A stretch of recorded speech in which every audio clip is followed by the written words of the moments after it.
Hey guys, it's Thomas here, and we're on episode 10 of the Marineland Monterey Mega Build series. And on the last episode, we tied up some loose ends. I started filling the aquarium, which is now full. See? And now it is time to do what we have all been waiting for, and that is pick out some fish and get them in that aquarium. Which brings me to Big Al's Vaughn.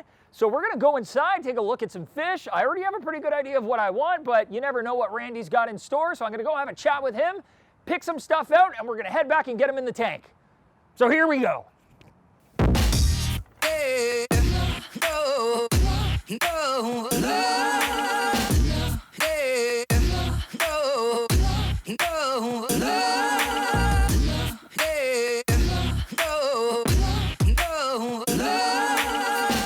Hey guys, we are here with my really good friend Randy. We've known each other for about 15 years, working in Big Al's locations. He is now the manager of the fishery in Vaughan, and he's going to show me what I can stick in my tank today. And you know, I've been basically putting together that 265 for what feels like forever. And I really want to get some nice fish in there for my daughter. She's got to see them from the floor. I'm thinking a lot of color, a lot of movement, maybe some decent size so that she's not struggling to see them. And I know we got a lot of fish in this store, so what do you think I should get in there? Alrighty, so I have a couple options that I can show you. I'll take you through a couple of different sections, kind of pitch them to you, see what you like. I got a couple of tricks up my sleeve as well to, you know, maybe you might be into it. We don't know yet. Okay, cool. But we'll start with the live bear section. I mean, live bears, they're small, they're colorful, they're active, so there's going to be a lot of movement in the tank if you do your live bears. So we'll start with that section and you can kind of go through and we'll see what you like. And yeah. Awesome, man. Lead the way. Cool.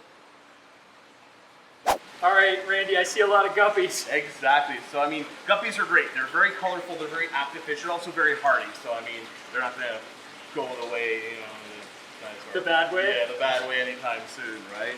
They would be very active. I mean, there's a good mix of different colors you can have in there, right? I mean, it's not just, well, in this case, these are galaxy guppies, so they've got a wicked mix of color in them already, but you've got your bright reds, your yellows, your blues, you know. Tons of options. Exactly. So, you know, big, you know, grouping of that or any of your other live bears in general, platies, mollies, swordtails, would look pretty sharp in that aquarium and cause a lot of activity in that aquarium for your daughter. How many guppies do you think I would have to put in that 265 to fill it? Say, like, let's go with 1,000. Okay, 1,000 guppies. That's a lot of guppies. Okay, I'm thinking maybe we'll go with less fish and just make them a little bit bigger. Okay, yeah, we can do that. I mean, great option. I'll keep it in mind, but show me something else. Something else, all right. Something else.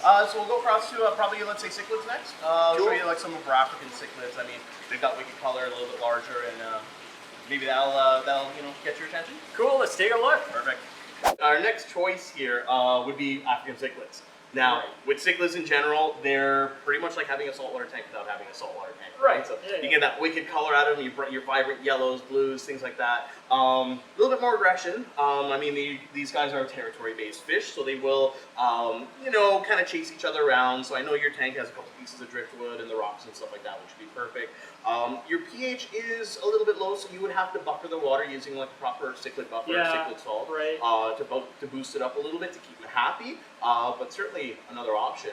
Cool. They do like to redecorate as well, so I know you love how the tank looks, but they are going to kind of move stuff around to that's true. How they want it to look. So. I did mention I was kind of expecting whatever fish I put in there to just redecorate. All right, I was like just haphazardly putting the sand in. I'm like, I don't expect this to stay there. So they are a good option. I mean, pack them pretty densely. They're nice and big, so she could definitely see them from the floor. Super interactive. Oh, exactly. I mean, average size for these guys is, for the average ones we have here, you're looking at about, you know, 6 to 8 inches. So they'll be nice beefy fish in there. And, you know, maybe add a couple frogs or something in there so they get even. Some nice big guys. Exactly. You know, big 14-inch fish cruising in there, right? Okay. So, that's a solid option. I'm definitely thinking about them. There's a lot of color going on here. But I still want to see what else we got. I can't just make my decision yet. So where are we going next? So next we'll probably do some schooling fish. I mean, one of my personal favorite fish are schooling fish. So a good group of fish together where they're all moving in unison together. A couple different types of tetras, barbs, rainbows. I can show you some of those, and we go from there. Cool. Let's head over. So one of my personal favorites are schooling fish. I love to have that big school of fish in the aquarium because it's just the way they move around. So, Absolutely. Some of my suggestions would be, for instance, I have some barbs and danios here. Albino cherry barbs because they're way cooler than regular cherry barbs. The color pops even more on them. Yeah, they're bright. So yeah, the males get the bright cherry red coloration, and the females stay that kind of nice, clean white color. Right. They'll occupy more the middle to bottom of the tank. Stay relatively small, so when you do your 1,000 guppies, you can throw a bunch of those guys in there. And you're Just to vary it up a little bit? Exactly. You know, maybe 500 of these guys, and you're good. Another option, though, if you decide to go the cichlid route, because with a cichlid tank, you don't just have to do cichlids. You can always, mix it up a little bit. Sure. So your cichlids are territory-based fish. They're going to be more near the bottom of the aquarium. Some giant danios, which I have across here, would be perfect for that. They're going to get a little bit larger. You're looking at about a 5 to 6 inch fish. That's not huge, though. And they will occupy only the top part of the aquarium. So they're going to create a lot of action on the surface of the aquarium. They get more orange and blue in them as they get larger as well. So they're wicked kind of complementary fish towards your cichlids as well. So certainly an option. And that makes a lot of sense too, because from the floor, when you look up at the tank, you see the surface of the water more than anything. So Exactly. until she's able to, stand and actually see at the bottom level, they do a great job of catching her attention. Yep. And also, they work as a pretty good dither fish. So if anything's shy, Yep. they'll always be out, and it should kind of encourage everybody in the tank to be more social. Exactly. Solid. Break up a little bit of aggression in the aquarium, depending on the males you go with. And, For sure. Yeah. Okay, so everything we've seen so far, I'm going to say is pretty common. I'm thinking I want to see some weird stuff. Weird stuff is fun. I've always liked weird stuff. We're so hobbyists, right? We love the weird stuff. absolutely. So what do we have for weird stuff? All right, I got to show you across here. Okay. You know, it's never too late to go back to salt water. I mean, I know how the way your mind works, and salt water is pretty much your mind. So I got these wicked threadfin look-down jacks. I mean, they are beautiful. I'll admit they are crazy cool, and they are definitely odd looking. But Randy, we talked about this. I have to go fresh. I've committed. Worth the shot. Come on. Fair enough. All right, show me some freshwater oddball All right, stuff. all right. I got you covered. All right, let's do this. What about cobalt angels? Big fish, really colorful, very elegant. Glass catfish. I mean, come on, they're see-through and they're schooling. What about chocolate sailfin catfish? I mean, they're gonna get like 4 feet long, and they may eat everything in the aquarium, but they're so awesome. What about discus? I mean, they're gonna get a wicked size, and they have amazing color as well. Very friendly, so you can have a nice community tank that way. But they need so many water changes. Electric blue acaras. Semi-aggressive South American cichlid, get about 6 inches long, that amazing blue and orange on them. What about red-faced snooks or even parrot cichlids? Good size on them. The snooks have a cool kind of like elephant trunk mouth. The parrots get nice and big and robust, like the size of a grapefruit and bright and orange. Kind of like goldfish, but not. What about Cynispilum cichlids? I mean, they don't look like much now, but they become like a rainbow of color as they get larger. And look at a good size too, like a foot. Those are all really cool fish, but show me something a little more classic. So if you're looking for something classic, what about goldfish? I mean, they're big, robust, colorful fish. You may have to pull the pieces of driftwood out though, because they may start to rip their fins on that though. Right, that makes sense. I mean, they're big, they're colorful, they're really shiny, they got those billowy flowing fins, so I'm sure they'll catch her attention from the floor. They'll last you a long time. I mean, the average goldfish can last up to 20 years. That's true. So long-term commitment. And I could probably get a good handful of them in there. Oh, definitely. Okay, you showed me a lot of stuff. I think I got a pretty good idea of what I want. Lots of cool options. So I think I know what I'm going with. Cool. But it's not the look down though, right? No, I'm not doing saltwater. I'm not switching now. I've committed. Randy, I'm committed. All right, so Randy showed me a lot of really cool options. I thought I came in here knowing exactly what I wanted. Now I'm not 100% sure. I think I've made up my mind a little differently than I expected to. But the cool thing is Randy's gonna be getting my fish any minute now. Then I can roll them all back to the house, get them in the aquarium so that they can get all nice and comfortable in their new environment. And it's been a long time coming, and I'm super excited and a little nervous. Anytime you transport fish, it's a little bit nerve-wracking, but I got a pretty good method, so let's do this.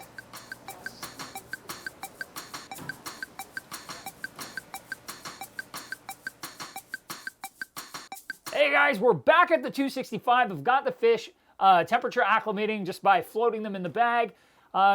Some of these fish are pretty big. The bags are kind of small, and they've been in the bags for a little over an hour or so.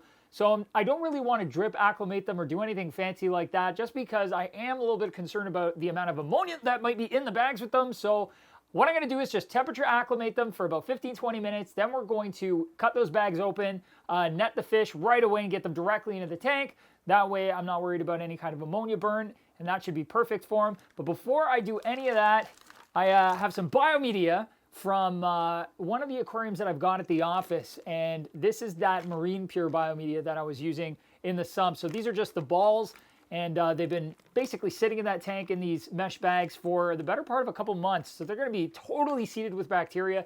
It's definitely enough biomedia to support the fish that are currently going into the tank, although this tank can hold a lot more fish in the future. So I'm going to throw this down in the sump, and then 15-20 minutes, we're going to let these fish out of the bag. You guys will be able to see what it is I picked up. But first, got to get this in there.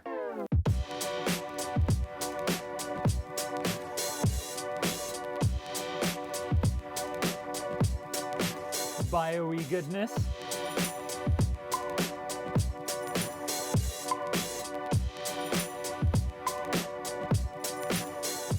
All right, come on guys, be free.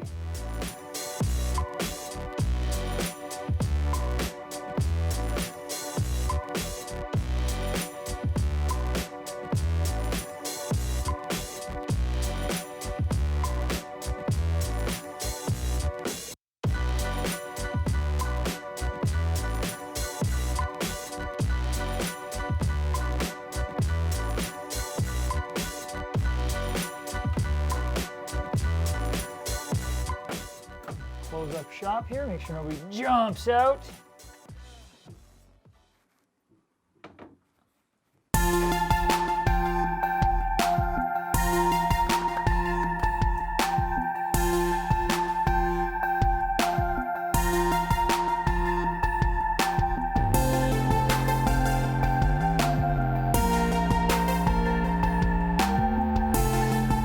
All right, guys, that's it. The fish are in the tank. It's the moment we've all been waiting for, and it is finally upon us. I am so happy, and the fish look pretty happy. I can tell because they're smiling. I mean, it's going to take them some time to settle in completely, but they're already looking pretty sharp. So when I was at Vaughn, I had a pretty good idea of what I wanted. I was expecting to go in there and basically pick out some Central and South American fish. And I wanted to base it basically around some geophagus, maybe some angels, and have a bunch of schooling fish in there, small ones, tetras, you know, whatever. And while I was there, Randy threw a curveball my way that I couldn't pass up. And that curveball was a absolutely stunning little Vieja Cinespilum, which, if you're not familiar with, is a pretty sizable cichlid as an adult. It's a better part of 12 inches plus, and it's a complete rainbow of a fish. It's insanely colorful, and it was going to basically be the jewel of the aquarium. So I decided, you know what, I'll go with that, and I'll kind of rejig the rest of the fish to kind of work around that Vieja Cinespilum. So I picked that up, and then I wanted schooling fish for sure. So what I did was I looked around at what was available, and Randy had a really nice set of 6 mascara barbs. They're beautiful. They're an iridescent yellowy green color on their backs.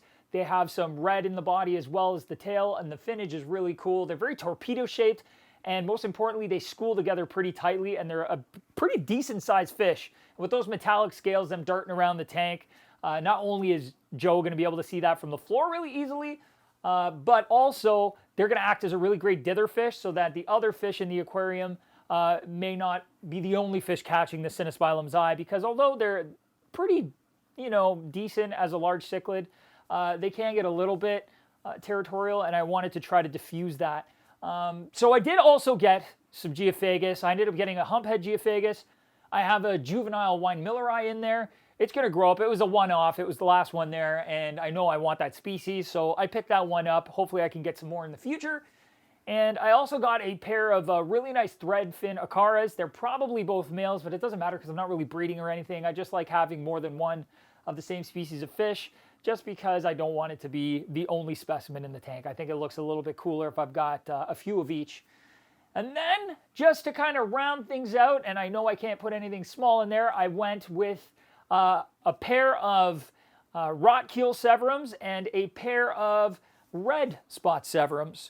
And they're going to get pretty sizable. They have a lot of color as well. They're pretty friendly, boisterous fish. They can be a little bit picky upon each other, but I've got 4 of them in there. That should disperse the aggression a little bit. And I also have the Cinespilum in there, who's essentially going to want to probably get involved with any fighting that's going on, because he's going to be the dominant fish in the tank. So he should also kind of scare people out of fighting with each other. And that's where I'm starting. So that's what I got going on right now. I am planning to add some more stuff in the future. I'm thinking maybe some rainbow fish. They get a decent size, flashy, colorful, lots of movement. I'm going to add to my Geophagus. And I might even, perhaps, depending on the Cinespilum's attitude, add some more viejas, maybe like an Argentia or something, because they're big and beautiful. And that's it. I mean, the tank's done. We're done. The series is, we finished. We're at the end. This is episode 10. We're done. What am I going to do now?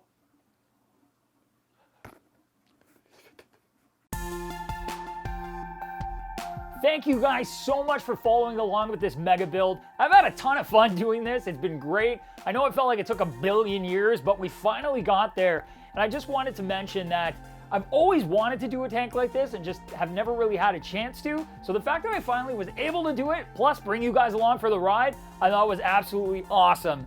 And I just want you guys to know, even though this is technically the end of the Mega Build series, we are going to be doing other videos like follow-ups on the aquarium and how it's doing. Anytime I add fish, we'll do a maintenance video, a feeding video. We're even going to do a Q&A video that answers your questions that you guys have been asking throughout the series. So if you have any questions, don't forget to drop those down below in the comment section. And don't forget to subscribe, because even though this is the end, like I said, we're just going to keep going. All kinds of videos, whether it's about this or something else, you got to be there, right? Because we got to keep on tanking. But before we keep on tanking, I have to go get a special someone so she can come down here and see her fishies. Guess what? Do you see? You see the fishies? Yeah?